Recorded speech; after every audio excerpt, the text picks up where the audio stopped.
Hi everyone, Joe here, and welcome to my first BTS breakdown. So throughout this series I'm going to walk you through the BTS of some of my videos to give you an idea of how these get made. So today I want to talk about the making of my promo video for the GameSir T1S. So of course, if you haven't checked it out yet, I'll leave a link somewhere up here.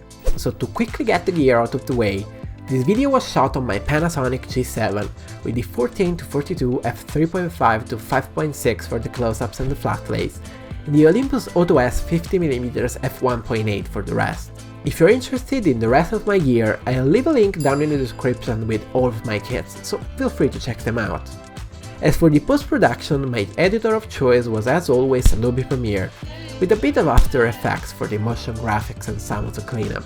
So going back to the actual shoot, I had three main setups for the video: the intro, the PC gameplay and the mobile gameplay. There were a few variations for each setup, but hopefully you'll get a general idea of all three. So the first setup.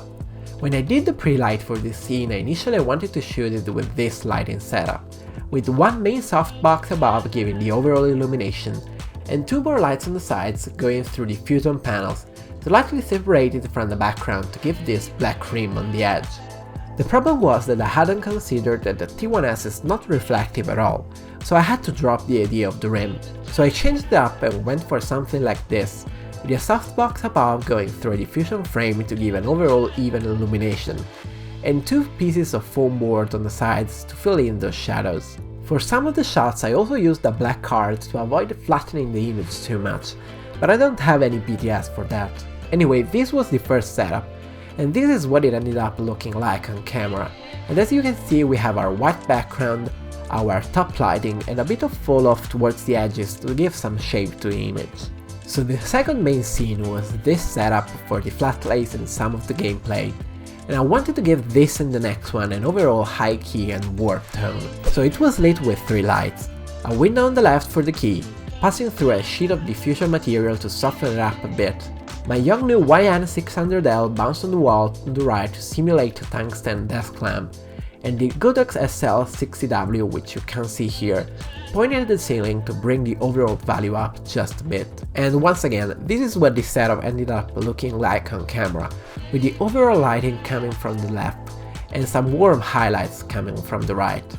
So the third and final setup was this one on the couch for the mobile gameplay, and I wanted to give this the same look as the previous one, so high key and warm. I had the Godox pointed at the ceiling just like before for the overall illumination, and the Yongnuo YN600 on the right to fix the light of the lamp in the background. One thing worth noting is that even if the light itself didn't add too much light to the scene, it still added depth by being in the background.